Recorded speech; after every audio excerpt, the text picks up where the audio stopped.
To solve this mathematical expression, firstly apply addition, and when we add, we have this. As the 60 adds to 60, we have 120, and that 60 adds to 60, we have 120, and then plus this 60. So when we add, we have 120 plus 120 plus 60. 120 plus 120 gives us 240. 240 plus 60 will give us 300.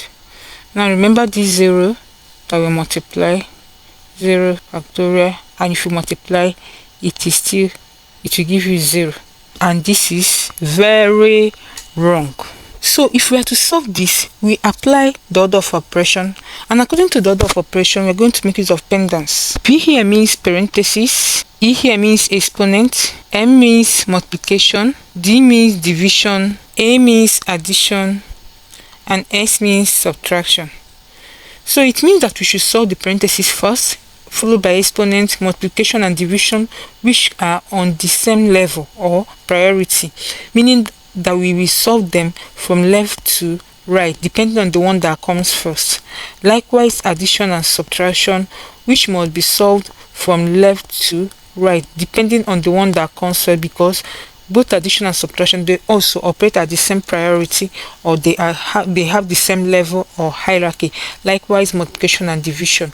So now, looking at our question, and if we apply pendants here, we first of all solve multiplication.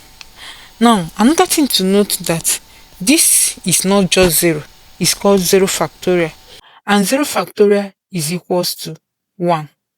Therefore, we now have 60 plus 60 plus this 60 will now multiply 1, and when 60 multiplies 1, we still have 60.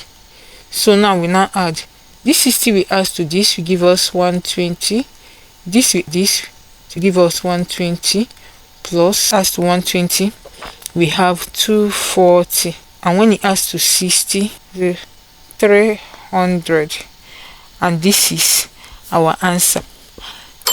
Don't forget to click the subscription button, the notification bell, and then comment your thoughts, share for your friends and well wishers and colleagues to learn. See you in our next video.